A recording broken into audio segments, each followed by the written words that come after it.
Hello everyone, I'm Smriti Sinha here and welcome back to our channel Science Zone. Today you follow, tomorrow we lead. And if you are new to this channel, please hit the subscribe button given below. And if you have missed our previous videos, you can click on the I button given above. And to join our Telegram group, you can click on the link given in the description. और आज जो हम पढ़ने वाले हैं वो है plant water relationship. ये टॉपिक नंबर 6 है from Maharashtra state board syllabus standard 12 से। इस टॉपिक में हमें ये सारे सब पॉइंट्स कवर करने हैं, जिनमें से कुछ सब पॉइंट्स ऑलरेडी हम कवर कर चुके हैं। यदि आपने उनमें से कोई भी सब पॉइंट जो है मिस किया होगा तो पहले वाले वीडियोस देखने के लिए आप ऊपर वाले आई बटन पे क्लिक कर सकते हो, जिससे आप ये सारे पॉइंट्स कवर कर लोगे। आज जो हम इस वीडियो में पढ़ेंगे वो है ट्रांसलोकेशन ऑफ वाटर का एक रिमेनिंग थियरी है। तो उसके 3 थियरीज थे, तो पहले 2 हमने कवर किया है, एक जो बाकी है वो आज हम देखेंगे। ट्रांसपोर्ट ऑफ मिनरल्स देखेंगे एंड ट्रांसपोर्ट ऑफ फूड देखेंगे इस वीडियो में। तो चलिए पहले हम देख लेते हैं कि translocation of water, that is movement of water from root to other parts of plant ऐसे कैसे होता है। ठीक है, तो प्लांट के रूट से जो है वाटर वो प्लांट के दूसरे पार्ट तक जाता है, उसे हम क्या कहते हैं, असेंट ऑफ सैप या ट्रांसलोकेशन ऑफ वाटर। वो कैसे होता है हमने देखा है 3 थियरीज। उसमें से पहला था रूट प्रेशर थियरी, जिसके अनुसार रूट प्रेशर जो है जो जनरेट हो रहा है रूट के लिविंग सेल में, वो रिस्पॉन्सिबल है फॉर ट्रांसलोकेशन ऑफ वाटर। दूसरा था कैपिलरी थियरी या फिर फिजिकल फोर्स थियरी। उसके अनुसार जो कैपिलरी जो एक्शन होता है उसके थ्रू जो जाइलम में एक वैकेंट जो स्पेस है उसमें जो कैपिलरी एक्शन है उसके थ्रू वाटर जो है वो प्लांट के रूट से प्लांट के टॉप तक जाता है।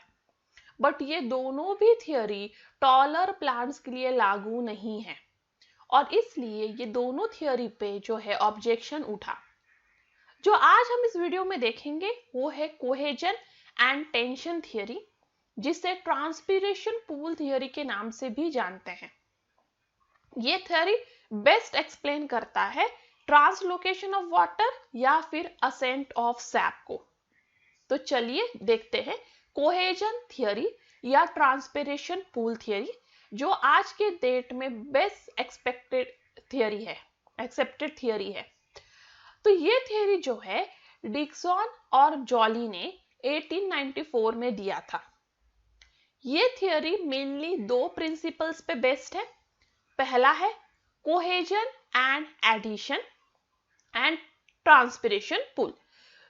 तो पहला जो थियरी है वो कोहेजन एंड एडिशन है और दूसरा जो थियरी है वो ट्रांसपिरेशन पुल। तो पहले हम देखते हैं कोहेजन एंड एडिशन थियरी जो है वो क्या है। तो कोहेजन और एडिशन एक फोर्सेस है। कोहेजन फोर्सेस मतलब सेम मॉलिक्यूल्स के बीच में जो फोर्स ऑफ अट्रैक्शन होता है उसे कोहेजन फोर्स कहते हैं। एडिशन फोर्स मतलब डिफरेंट मॉलिक्यूल्स के बीच में जो फोर्स ऑफ अट्रैक्शन होता है उसे हम एडिशन फोर्स कहते हैं। जो कोहेसिव फोर्सेस है वो इस थियरी के लिए कैसे वर्क करता है, तो कोहेसिव फोर्स के अनुसार यहाँ पे स्ट्रॉन्ग फोर्स ऑफ अट्रैक्शन है 2 वाटर मॉलिक्यूल्स के बीच में। तो जो 2 वाटर मॉलिक्यूल्स हैं जो जाइलम थ्रू जो है दूसरे पार्ट ऑफ प्लांट में ट्रांसलोकेट होने वाले हैं, ये 2 वाटर मॉलिक्यूल के बीच में हाइड्रोजन बॉन्डिंग होता है और ये हाइड्रोजन बॉन्डिंग जो है strong force of attraction act करता है, जिसके वजह से वहां कोहेसिव फोर्स जनरेट होता है। दूसरा फोर्स है जो है एडेसिव फोर्स। एडेसिव फोर्स तब जनरेट होता है जब वाटर मॉलिक्यूल जाइलम के वेसल के वॉल के साथ इंटरैक्ट करता है। तो जब वाटर मॉलिक्यूल जाइलम का जो वेसल है उसके वॉल के साथ जब इंटरैक्ट करेगा तब वहां पे एक स्ट्रॉन्ग फोर्स ऑफ अट्रैक्शन बनेगा और उसे कहेंगे एडेसिव फोर्स। तो कोहेसिव फोर्स मतलब attraction between the same molecule, adhesive मतलब अट्रैक्शन बिटवीन 2 डिफरेंट मॉलिक्यूल्स। अब जो ये कॉम्बाइंड कोहेसिव और एडेसिव फोर्सेस, जो एक कंटिन्यूस वाटर फ्लो हो रहा है फ्रॉम जाइलम मतलब रूट से लेके tip of the top most leaf of plant तक, उसमें ये कंटिन्यूस कोहेसिव और एडेसिव फोर्स वर्क कर रहे हैं। तो कोई भी प्लांट में रूट से लेके सबसे लास्ट सबसे ऊपर के टिप के लीफ तक जो एक कंटिन्यूस वाटर कॉलम मूव होता रहेगा, इस कंटिन्यूस वाटर कॉलम में ये दो forces, that is cohesive force between the attraction between the two water molecule और adhesive force attraction between the water molecule and wall of the xylem, ये continuously work करेगा, जिसकी वजह से वाटर अगेंस्ट ग्रेविटी ऊपर की तरफ मूव होगा। सेकेंड जो है वो है ट्रांसपिरेशन पुल। तो ट्रांसपिरेशन पुल जो है वो बेसिकली डेवलप होता है लीफ वेसल में, जो धीरे धीरे ट्रांसमिट होता है, मतलब वो जो ट्रांसपिरेशन पुल जो लीफ के वेसल में डेवलप हुआ था वो धीरे धीरे मूव कहाँ करता है, टुवर्ड्स दी रूट, जिसकी वजह से यहाँ पे जो ट्रांसपिरेशन पुल है जो लीफ से लेके नीचे रूट तक जा रहा है, ये ट्रांसपिरेशन पुल जो है जिम्मेदार करता है कि ट्रांसपिरेशन के पुल की वजह से एक एम्प्टी कॉलम बन रहा है या फिर वहां पे जो है असेंट ऑफ सैप के लिए रिस्पॉन्सिबल है। तो ट्रांसपिरेशन पुल जो है ऊपर से नीचे की तरफ मूव कर रहा है, जिसकी वजह से वाटर नीचे से ऊपर की तरफ मूव हो रहा है। तो ये ट्रांसपिरेशन पुल क्रिएट कैसे होता है, तो जो एक्सेस वाटर है वो लीफ के स्टोमेटा में, लीफ में स्मॉल ओपनिंग्स होते हैं जिसे हम स्टोमेटा कहते हैं। अब ये स्टोमेटा थ्रू वाटर जो है वो बाहर जाता है in the form of water vapour. जैसे ही स्टोमेटा से वाटर बाहर चला जाएगा, अब जो स्टोमेटा के पास में जो सेल्स हैं वहां पे जो है वाटर लॉस इंक्रीज हो जाएगा, जिसकी वजह से वहां पे डिफ्यूजन प्रेशर डेफिसिट क्रिएट होगा जो पास वाले सेल्स हैं जैसे कि मेसोफिल सेल्स में। तो जो स्टोमेटा होता है स्मॉल ओपनिंग इस तरह से होता है वो, तो ये स्मॉल बीन्स शेप के होते हैं, ठीक है। तो ये एक्चुअली ऐसा दिखता है स्टोमेटा, हम देखेंगे वो आने वाले वीडियो में। तो ये है स्टोमेटा, तो ये ओपनिंग है जिससे वाटर बाहर जा रहा है, और ये स्टोमेटा के बगल बगल में यहाँ पे मेसोफिल सेल्स होते हैं। जैसे जैसे स्टोमेटा लीफ के अंदर का एक्सेस पानी बाहर भेज रहा है, तो उस पानी कहाँ से खींच रहा है, ऑब्वियसली मेसोफिल सेल से।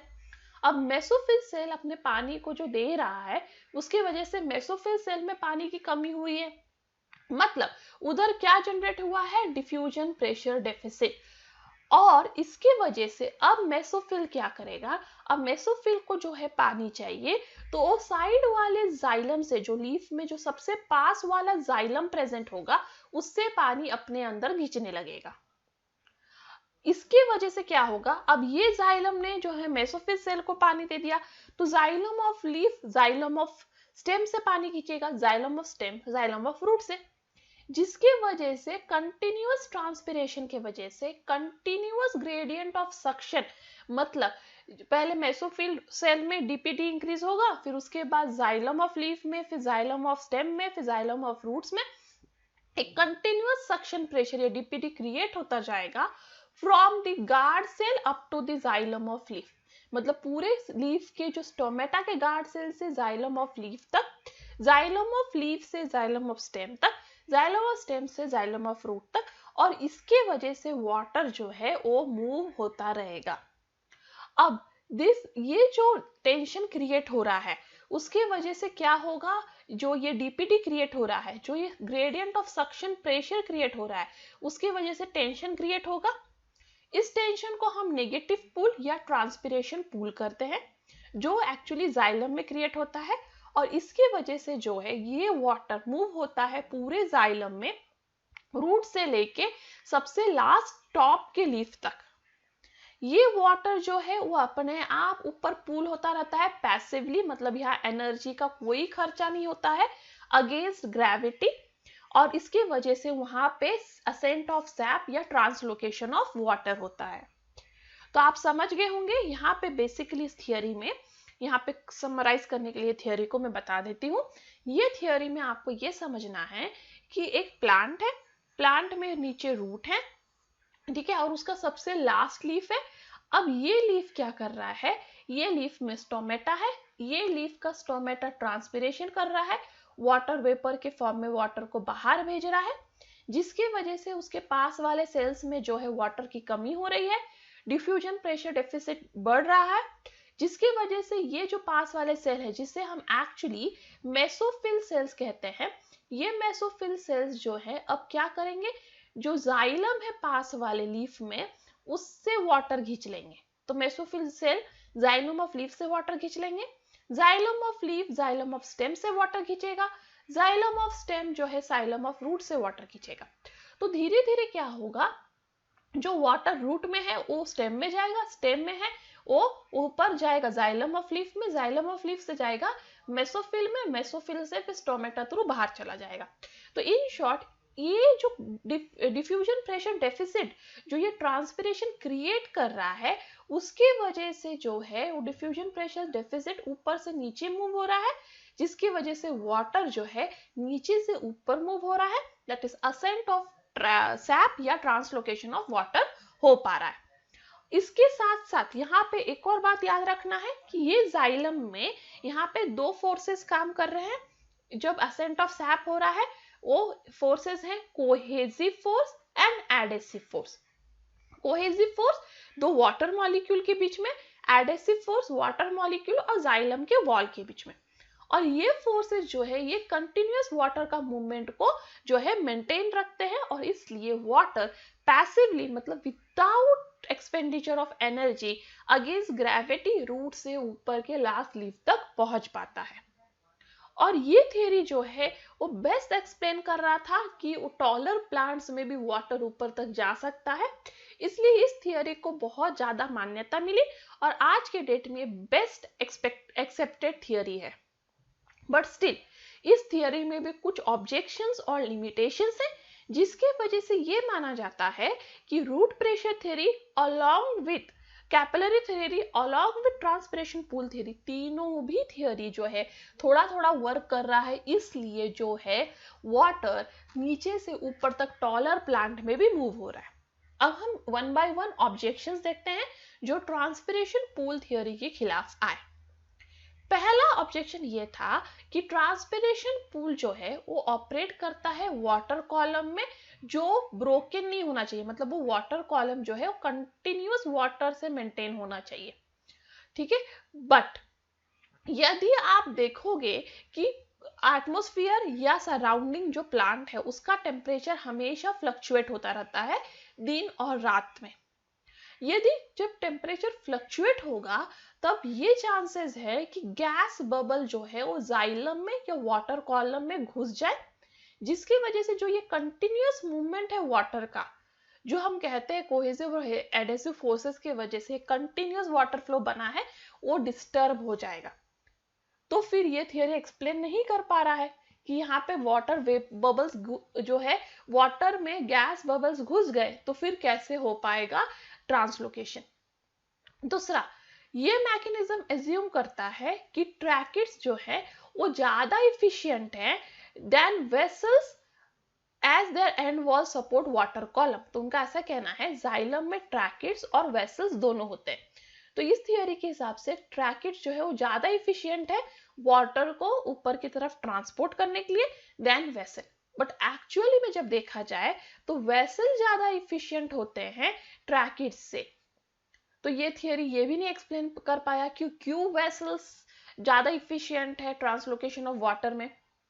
नेक्स्ट, यदि प्लांट जो है, यदि प्लांट के लीफ पे आप वैसलीन अप्लाई कर दो तो क्या होता है, एक्चुअली ये एक्सपेरिमेंट आप घर पे भी कर सकते हो। आप कोई एक लीफ तोड़ के लाओ, दो लीफ, एक लीफ में क्या करो आप वैसलीन अप्लाई कर दो पूरी तरह और एक लीफ को ऐसे छोड़ दो। अब दोनों लीफ को जो है आप कोई ओपन स्पेस में 2-3 दिन के लिए छोड़ दो। जब आप 2-3 दिन बाद आओगे अभी भी आप क्या देखोगे कि ये वैसलीन वाला लीफ जो है अभी भी फ्रेश है, बट ये जो विदाउट वैसलीन वाला लीफ था वो ड्राई हो चुका है। ऐसा क्यों हुआ? क्योंकि ये वैसलीन वाले लीफ पे एक वैक्सी लेयर लगा दिया था आपने, जिससे ये लीफ के स्टोमेटा सारे क्लोज हो गए, जिससे लीफ अपना वाटर जो है एनवायरनमेंट पे लूज नहीं कर पाया और ये फ्रेश ही रहा। इसका मतलब जब वैसलीन अप्लाई करते हैं तब ट्रांसपिरेशन स्टॉप हो जाता है। तो कोई भी प्लांट में यदि आप उसके लीफ पे वैसलीन अप्लाई कर दो तो ट्रांसपिरेशन स्टॉप हो जाएगा, स्टिल वहां पे ascent of sap that is translocation of water चालू रहेगा। जब ट्रांसपिरेशन ही नहीं है, तब ट्रांसपिरेशन पूल ही नहीं है, तो असेंट ऑफ सैप कैसे हो रहा है? ये स्टिल एक क्वेश्चन था।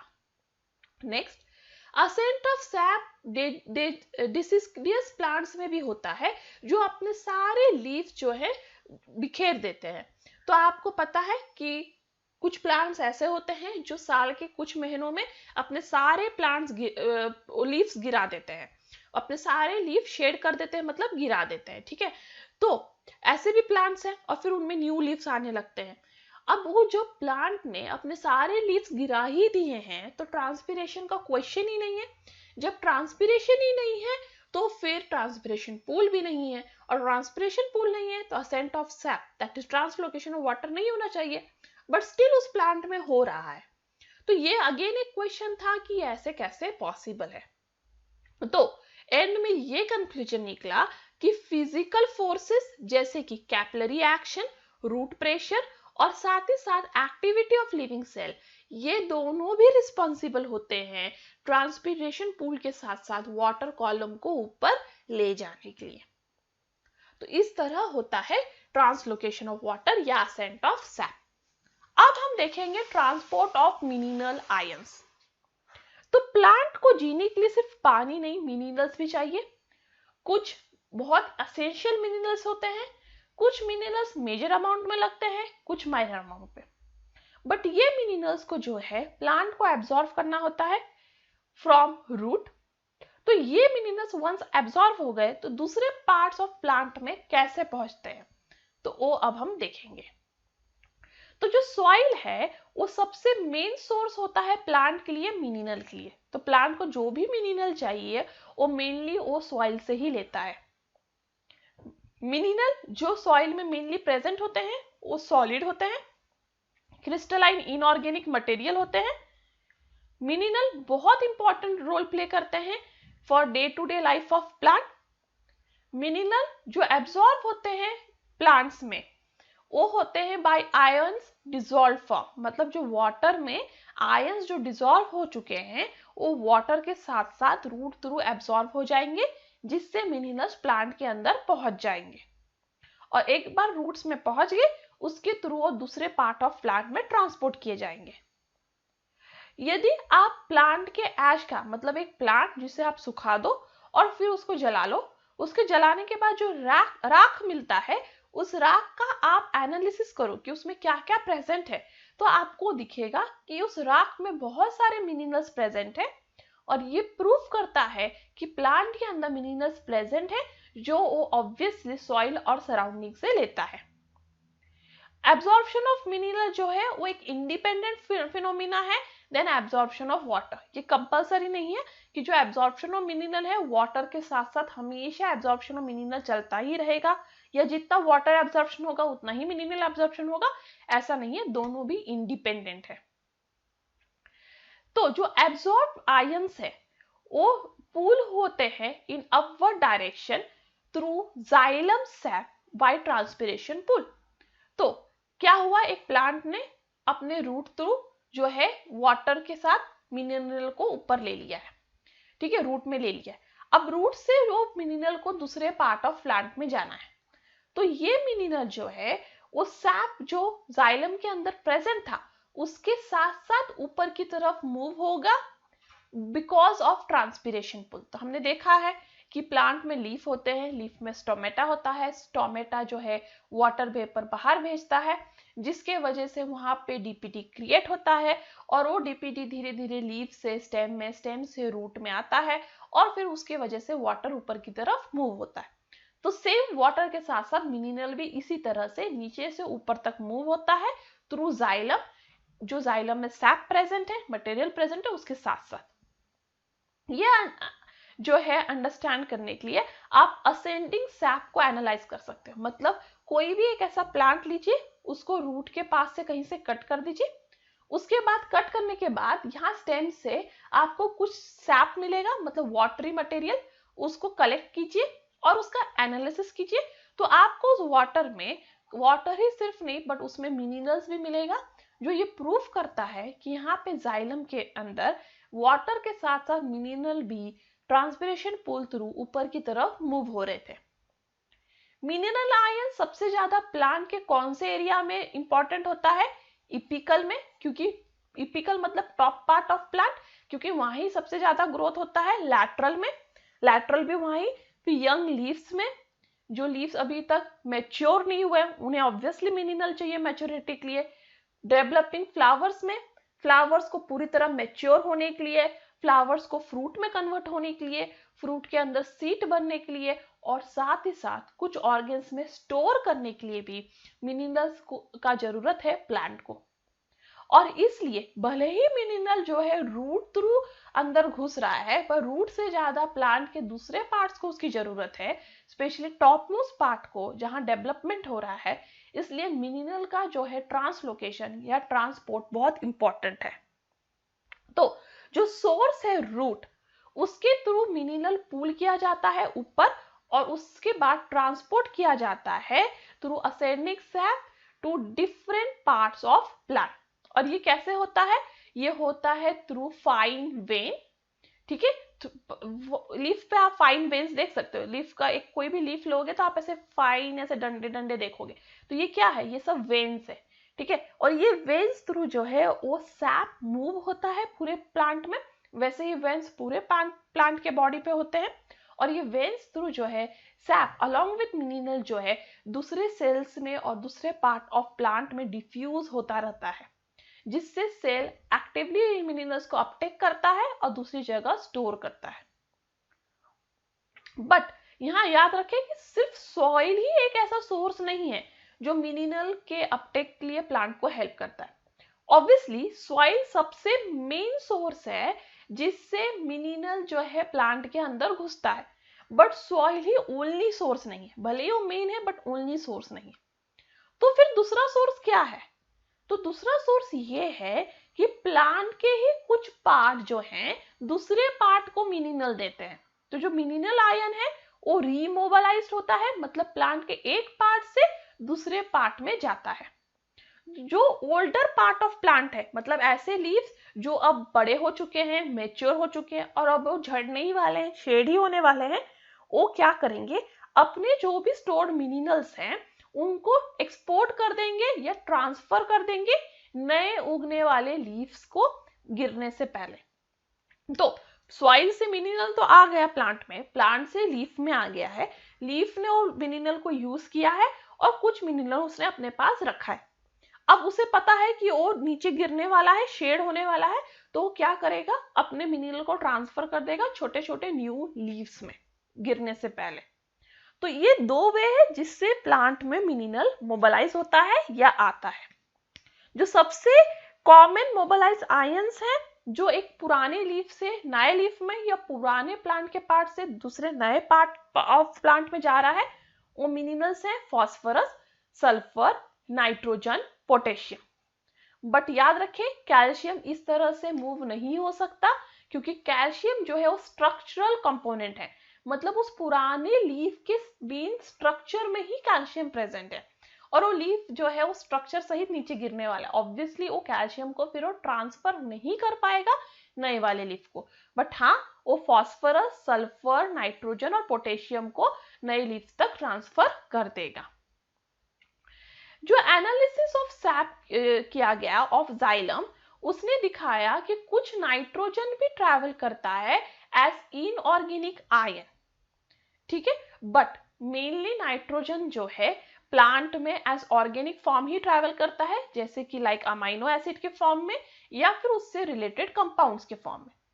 तो नाइट्रोजन जो है वो प्लांट के सैप में या जाइलम में प्रेजेंट है, बट बहुत कम अमाउंट में इनऑर्गेनिक आयन के फॉर्म में प्रेजेंट है। ज्यादातर वो ऑर्गेनिक फॉर्म जैसे कि अमाइनो एसिड और उससे रिलेटेड फॉर्म में प्रेजेंट है। Small amount of inorganic molecule जैसे कि फॉस्फोरस, सल्फर भी इस तरह से प्लांट में ट्रांसपोर्ट किए जाते हैं।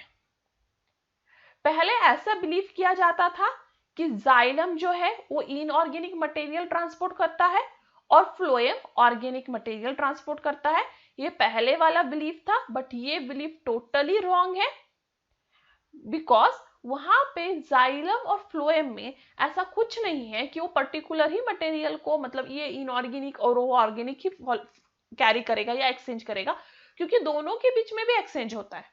जब दोनों के बीच में मटेरियल का एक्सचेंज हो रहा है तो दोनों में भी मिक्स हो जाएगा सब कुछ। ऐसा नहीं है कि जाइलम के पास सिर्फ इनऑर्गेनिक मटेरियल होगा, फ्लोएम के पास ऑर्गेनिक। और इस तरह से through transpiration pool and through distribution from older part two newer part of plant, इस तरह से ये दोनों वे से जो है मिनरल प्लांट में ट्रांसपोर्ट किए जाते हैं, डिफ्यूज किए जाते हैं। अब हम देखेंगे ट्रांसपोर्ट ऑफ फूड। तो हमने ट्रांसपोर्ट ऑफ वाटर देखा, उससे रिलेटेड थियरीज देखे, हमने ट्रांसपोर्ट ऑफ मिनरल देखा, और हम समझ गए कि through transpiration pool mineral transport हो रहे हैं प्लांट में। अब हम देखेंगे ट्रांसपोर्ट ऑफ फूड। तो सारे प्लांट्स के जो पार्ट हैं उनको कंटिन्यूअसली फूड का सप्लाई चाहिए। क्यों? क्योंकि उनको न्यूट्रिशन चाहिए। न्यूट्रिशन क्यों चाहिए? डेवलपमेंट के लिए। तो सारे जो भी पार्ट्स हैं प्लांट के, सबको कंटिन्यूअसली फूड चाहिए होता है फॉर न्यूट्रिशन एंड डेवलपमेंट। जो हायर प्लांट्स हैं, मतलब जो बड़े बड़े ट्रीज होते हैं, उनमें जो है सारे ऑर्गन्स जो हैं प्लांट के वेल डिफरेंशिएटेड होते हैं और उनके काम वेल डिवाइडेड होते हैं। लीफ सिर्फ खाना ही बनाएगा, स्टेम सिर्फ सपोर्ट ही देगा, रूट सिर्फ पानी ही लेगा। मतलब उनका जो है वेल डिफरेंशिएशन है स्टेम, रूट, लीफ में, कोई भी कंफ्यूजन नहीं है, और उनके काम भी ठीक से बटे हुए हैं सब पार्ट्स में। तो उन प्लांट्स में जो क्लोरोप्लास्ट है वो डिफाइंड है कि वो ग्रीन सेल्स ऑफ लीफ में प्रेजेंट होगा और वही फूड सिंथेसाइज करेगा। क्लोरोप्लास्ट के अलावा हायर प्लांट्स में फूड और कहीं भी सिंथेसाइज नहीं होता, और ये क्लोरोप्लास्ट जो है ग्रीन लीव्स में प्रेजेंट होते हैं। जो नॉन ग्रीन पार्ट है जैसे कि रूट, स्टेम, वो सिर्फ और सिर्फ फूड रिसीव करते हैं लीफ से, वो बना नहीं सकते। इसलिए जो पार्ट है प्लांट का जो फूड को सिंथेसाइज करता है उसे हम सोर्स कहते हैं, दैट इज लीफ। और जो पार्ट है प्लांट का जो फूड यूटिलाइज कर रहा है, मतलब वो बना बनाया खाने को सिर्फ खा रहा है, उसे कहते हैं सिंक, जैसे कि root and stem of leaf. तो फूड जो है हमेशा प्लांट में सोर्स से सिंक तक मूव होता है, यानी कि फूड हमेशा लीव से लेके रूट और स्टेम तक मूव होता है। ये मूवमेंट ऑफ फूड जो एक लीफ से रूट और स्टेम तक हो रहा है, इस मूवमेंट ऑफ फूड को कहते हैं ट्रांसलोकेशन ऑफ फूड। अब हमें समझना होगा पाथ ऑफ ट्रांसलोकेशन। तो ट्रांसलोकेशन मतलब एक जगह से दूसरे जगह लोकेट करना। तो उसका पाथ क्या है, उसका रूट क्या है, उसका रास्ता क्या है जिससे लीफ से फूड रूट और स्टेम तक पहुंचता है। तो जो फूड है उसको बहुत दूर डिस्टेंस तक ट्रांसलोकेट होना होता है हायर प्लांट्स में, क्योंकि हायर प्लांट्स काफी टॉल होते हैं और लीफ जो है ऊपर के पार्ट में जाके इतना फूड बना चुके हैं, अब उनको एकदम नीचे के रूट तक भी फूड पहुंचाना है, इसलिए फूड को बहुत लॉन्ग डिस्टेंस ट्रैवल करना है। इसलिए प्लांट्स में एक वेल डेवलप्ड चैनल्स होना चाहिए जिससे फूड ट्रांसपोर्ट हो सके। तो ये वेल डेवलप्ड चैनल्स हैं सीव ट्यूब्स एंड वेसल्स, जो longitudinal that is vertical translocation के लिए जो बने हैं। तो वर्टिकल ट्रांसलोकेशन या लॉन्गिट्यूडनल ट्रांसलोकेशन मतलब ऐसे डायरेक्शन में जहां सीव ट्यूब्स और वेसल्स काम करते हैं। तो जो रिंगिंग एक्सपेरिमेंट है उसने structure and distribution of phloem को प्रूव किया था कि कहां कहां प्रेजेंट है, और केमिकल एनालिसिस ऑफ फ्लोएम के सैप ने and use of carbon 14 isotope ने ये बता दिया कि फ्लोएम टिश्यू जो है मेनली रिस्पॉन्सिबल होता है फूड को एक जगह से दूसरे जगह ले जाने के लिए इन लॉन्गिट्यूडनली डाउनवर्ड डायरेक्शन, मतलब लीफ से नीचे की तरफ रूट की तरफ फूड को ले जाने के लिए ज्यादातर कौन जिम्मेदार है? Phloem tissue. जो हॉरिजॉन्टल या लैटरल ट्रांसलोकेशन होता है, मतलब इस तरफ यदि लीफ प्रेजेंट है, इस तरफ से इस तरफ की स्टेम को ले जाने के लिए, तो हॉरिजॉन्टल या लैटरल ट्रांसलोकेशन के लिए यहाँ पे कौन सा पाथ माना जाता है, फ्लोएम टू पीथ या फिर फ्लोएम टू कॉर्टेक्स। और इसके लिए मेडुलरी रेज इन स्टेम को यूज किया जाता है। जो फूड है वो हमेशा ट्रांसलोकेट होता है in the form of sucrose. तो जो भी फूड जो प्लांट ने बनाया है, तो हमें पता है फोटोसिंथेसिस के बाद क्या बनता है, C6H12O6 दैट इज ग्लूकोज। अब ये जो है वो ट्रांसपोर्ट होता है प्लांट में, ना कि ग्लूकोज के फॉर्म में बट सुक्रोज के फॉर्म में, जो एक सॉल्युबल फॉर्म है, और वो हमेशा मूव होता है कॉन्सेंट्रेशन ग्रेडियंट के अनुसार from source to sink, that is from leaf to sink, मतलब रूट से स्टेम तक। ठीक है, तो लीफ सोर्स है और सिंक है रूट और स्टेम। तो लीफ से रूट या स्टेम तक फूड कैसे मूव होता है, अलोंग कॉन्सेंट्रेशन ग्रेडियंट। और जो ट्रांसपोर्ट ऑफ फूड है वो ऑब्वियसली दो वे में है, एक वर्टिकल डायरेक्शन और एक लैटरल डायरेक्शन। वर्टिकल डायरेक्शन के लिए सीव ट्यूब्स और वेसल्स जिम्मेदार है, और लैटरल जो है उसके लिए फ्लोएम टू पीथ या फ्लोएम टू कॉर्टेक्स होता है। अब पहले हम देखेंगे वर्टिकल ट्रांसलोकेशन। तो वर्टिकल ट्रांसलोकेशन को हम लॉन्गिट्यूडनल ट्रांसपोर्ट ऑफ फूड भी कहते हैं। यहां फूड जो है वो मेनली डाउनवर्ड डायरेक्शन में मूव होता है, from leaf that is source से लेके रूट या स्टेम तक दैट इज सिंक। तो फूड कहां से मूव होगा, लीफ से नीचे की तरफ, रूट्स की तरफ, करेक्ट, और स्टेम की तरफ। तो ये कैसे मूव हो रहा है, नीचे एकदम वर्टिकल। और यहाँ पे जो है कभी कभी जो ये मूवमेंट है नीचे से ऊपर की तरफ भी होता है, दैट इज अपवर्ड डायरेक्शन में भी होता है। कब, जब सीड जर्मिनेट हो रहा हो। तो जब सीड जमीन के अंदर बंद है और उसको अब जर्मिनेशन होना है, ऊपर बनाना है, तो उस केस में जो है अपवर्ड डायरेक्शन में भी फूड का ट्रांसलोकेशन होता है। अपवर्ड ट्रांसलोकेशन जनरली होता है from leaves to growing point of stem में भी। तो कुछ प्लांट्स हैं जहां लीव्स जो है नीचे के साइड बने हुए हैं और ग्रोइंग पार्ट ऑफ स्टेम जो है ऊपर है, जो ये स्टेम पार्ट हो ग्रो हो रहा है और लीफ यहाँ प्रेजेंट है। तो लीफ यहाँ पे फूड बनाएगा और फिर यहाँ से फूड ऊपर stem, growing part of stem में जाएगा। तो यहाँ पे भी अपवर्ड डायरेक्शन आपको देखने के लिए मिलेगा। या फिर लीफ से फ्लावर की ओर, जो फ्लावर टिप पे प्रेजेंट है, अब इस फ्लावर के पास भी जाना है फूड को, तो ऑब्वियसली अपवर्ड डायरेक्शन ही करना होगा। या फिर फ्रूट जो ऊपर की डायरेक्शन में ही प्रेजेंट है, उसकी तरफ भी जो फूड को जाना है, तो उसको अपवर्ड डायरेक्शन ही मूव होना होगा। तो आपको याद रखना है वर्टिकल ट्रांसलोकेशन अगेन दो टाइप का है, ऊपर से नीचे दैट इज लीफ से रूट एंड स्टेम तक, या नीचे से ऊपर किस केसेस में, जर्मिनेटिंग सीड के केस में, या फिर उस केस में जहां न्यू डेवलपिंग टिप जो है ऊपर के साइड है लीफ से, या फ्रूट भी ऊपर के साइड है लीफ से, उस केस में नीचे से ऊपर मूव होगा फूड। ये एलएस ऑफ सीव ट्यूब है जिसका डायग्राम आपको याद रखना जरूरी है। तो यहाँ पे होता है सीव ट्यूब एलिमेंट्स है ये, ठीक है, फिर ये है सीव प्लेट, फिर ये है कंपेनियन सेल, फिर ये है जो एम्प्टी स्पेस है यहाँ पे, ये है सीव ट्यूब, और ये है साइटोप्लाज्म। नेक्स्ट है लैटरल ट्रांसलोकेशन, मतलब ऐसे डायरेक्शन में ट्रांसलोकेशन, ना ऊपर से नीचे ना नीचे से ऊपर, बट लेफ्ट से राइट, राइट से लेफ्ट में। तो ये जो जनरली होता है वो होता है रूट और स्टेम में। जब फूड ट्रांसलोकेट होता है फ्लोएम से पीथ में, तब उसे कहते हैं रेडियल ट्रांसलोकेशन। तो लैटरल ट्रांसलोकेशन जो है, यहां ध्यान दीजिएगा आप, लैटरल ट्रांसलोकेशन अगेन दो टाइप का है, हमने पहले ही देखा है। एक है फ्लोएम से पीथ में, और दूसरा होता है फ्लोएम से कॉर्टेक्स में। तो लैटरल ट्रांसलोकेशन दो टाइप का है, एक है फ्लोएम से पीठ और एक है फ्लोएम से कॉर्टेक्स। फ्लोएम से पीठ वाले ट्रांसलोकेशन को हम रेडियल ट्रांसलोकेशन कहेंगे, और फ्लोएम से कॉर्टेक्स वाले ट्रांसलोकेशन को हम टैंजेंटल ट्रांसलोकेशन कहेंगे। तो ये याद रखिए, लैटरल ट्रांसलोकेशन दो टाइप का है, phloem to pith that is radial translocation, phloem to cortex that is tangential translocation. यहाँ पे ट्रांसपोर्ट होता है फूड थ्रू फ्लोएम, और ये बाई डायरेक्शनल है, मतलब लेफ्ट से राइट, राइट से लेफ्ट दोनों तरफ मूव हो सकता है।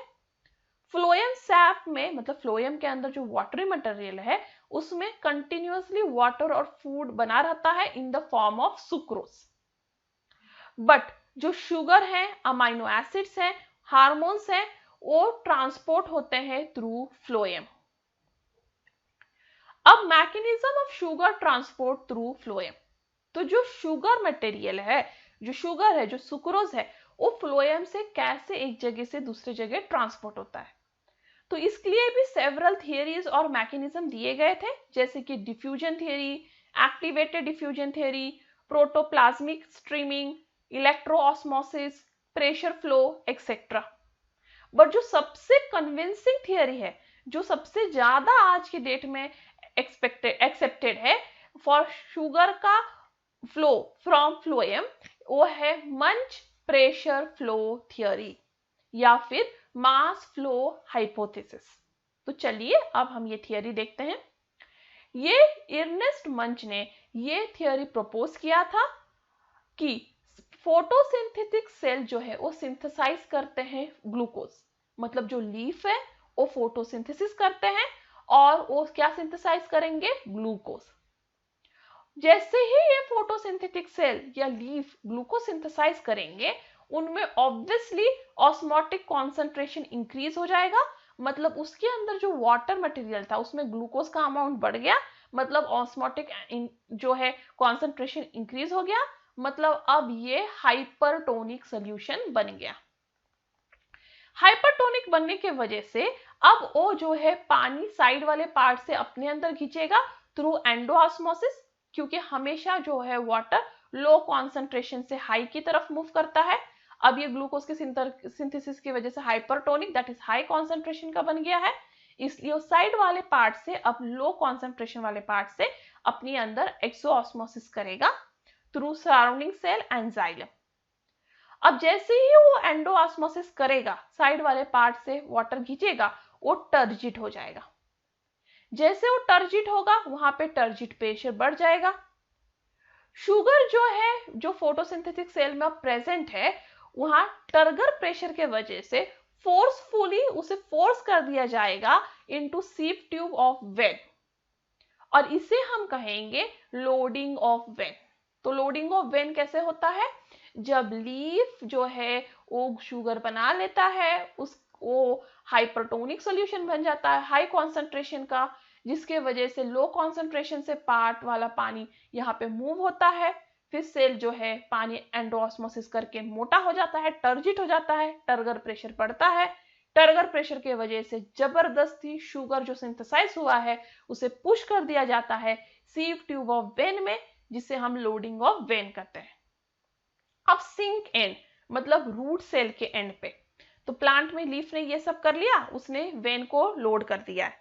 अब नीचे जो रूट है प्लांट में, वो रूट क्या कर रहा है, वो रूट सारा शुगर यूटिलाइज कर रहा है जो भी उसके पास है, और साथ ही साथ शुगर जो एक्सेस है उसको पॉलीमराइज करके स्टार्च में कन्वर्ट कर रहा है, जिसकी वजह से क्या हो रहा है, रूट में जितने भी शुगर है वो यूटिलाइज हो चुके हैं आइदर फॉर एक्टिविटी या पॉलीमराइजेशन के लिए, जिसकी वजह से रूट का अब ऑस्मोटिक कॉन्सेंट्रेशन कम हो गया है, मतलब रूट में अब हाइपोटोनिक सॉल्यूशन है, मतलब उसमें कॉन्सेंट्रेशन कम है।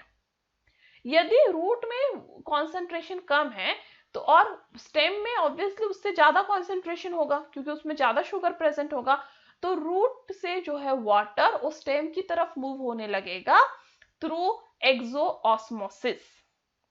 अब जो वाटर रूट सेल में था वो लॉस हो रहा है सराउंडिंग सेल को, क्योंकि रूट ने शुगर यूज कर लिया जिससे उसका कॉन्सेंट्रेशन कम हो गया, और वाटर हमेशा यहाँ पे लो कॉन्सेंट्रेशन से हाई की तरफ मूव होगा, इसलिए रूट से वो अलग सराउंडिंग सेल्स ऑफ स्टेम में मूव होने लगा, जिसकी वजह से रूट की सेल की टर्जिडिटी कम होने लगी, उसका टर्गर प्रेशर कम होने लगा। टर्गर प्रेशर कम होने की वजह से वहां टर्गर प्रेशर ग्रेडियंट बन रहा है, क्योंकि लीफ में टर्गर प्रेशर बढ़ रहा है क्योंकि उसमें ग्लूकोज बन रहा है, कॉन्सेंट्रेशन हाई हो रहा है, एंडोऑस्मोसिस हो रहा है, तो लीफ में तो टर्गर प्रेशर बढ़ रहा है, और साथ ही साथ रूट में टर्गर प्रेशर कम हो रहा है। तो लीफ में क्या हुआ, टर्गर प्रेशर इंक्रीज हुआ, और रूट में टर्गर प्रेशर जो है वो डिक्रीज हुआ, जिसके वजह से यहाँ टर्गर प्रेशर ग्रेडियंट बन गया, क्योंकि दोनों में डिफरेंस ऑफ टर्गर प्रेशर है। और ये टर्गर प्रेशर ग्रेडियंट कहां से बना? Sieve tube in leaf to root cell. और इस टर्गर प्रेशर ग्रेडियंट की वजह से फूड मूव होने लगा अलोंग कॉन्सेंट्रेशन ग्रेडियंट, मतलब ऊपर से नीचे तक फूड जो है वो मूव होने लगा, क्योंकि ऊपर जो है हाईली कॉन्सेंट्रेटेड है, नीचे कम, और वो कॉन्सेंट्रेशन ग्रेडियंट और टर्गर प्रेशर ग्रेडियंट की वजह से फूड जो है अपने आप नीचे की तरफ मूव होने लगा, और वेन थ्रू जो अपलोडेड वेन था उसके थ्रू वो मूव होने लगा नीचे। और इसको कहेंगे हम वेन अनलोडिंग, क्योंकि अब फूड जो है कम वाले फूड वाले पार्ट के प्लांट में जा रहा है, जहां पे वो फूड दे देगा और अनलोड हो जाएगा, इसलिए उसे कहेंगे वेन अनलोडिंग। तो जो सिंक एंड है, मतलब रूट्स के यहाँ पे, वो हमेशा शुगर यूज कर लेता है और एक्सेस वाटर जो है वो जाइलम को दे देता है, क्योंकि वो जैसे ही शुगर यूज कर लेगा उसका सोल्यूशन जो है हाइपोटोनिक हो जाएगा, और हाइपोटोनिक आपको पता है वो एक्सोऑस्मोसिस करने लगेगा और अपना जो है पानी जाइलम की तरफ मूव करने लगेगा। बट ये थियरी तो बेस्ट था एक्सप्लेन करने के लिए कि इस तरह से फूड का मूवमेंट होता है due to generation of turgor pressure gradient, जो लीफ से लेके रूट तक जनरेट हो रहा है, क्योंकि लीफ फूड सिंथेसाइज कर रहा है और रूट फूड यूज कर रहा है। बट इस थियरी के लिए मेन ऑब्जेक्शन ये था कि ये थियरी जो है सिर्फ एक ही डायरेक्शन ऑफ फूड का एक्सप्लेनेशन दे रहा था, that is from leaf, that is source, to sink, that is root. वो दूसरा जो है direction that is root to leaf, उस वाला का एक्सप्लेनेशन ही नहीं दे रहा था, इसलिए ये बाई डायरेक्शनल नहीं है और इस by directional transport of food explain नहीं कर पाया, तो ये सबसे मेन ऑब्जेक्शन था। दूसरा, मंच के हिसाब से जो है वो प्रेशर फ्लो जो है वो मेन फिजिकल प्रोसेस है जिससे फूड ट्रांसपोर्ट हो रहा है, बट ऐसा नहीं है, जिसकी वजह से ये थियरी में ये दो ऑब्जेक्शन रह चुके थे। और बाकी वैसे ये थियरी सबसे ज्यादा जो अप्रूव्ड थियरी है आज के डेट में। And that's all for today, thank you. If you have any doubt, any comment, any suggestion, you are free to do that on askyourdoubts04@gmail.com. If you like my video, give me a thumbs up, share this video to more and more of your friends.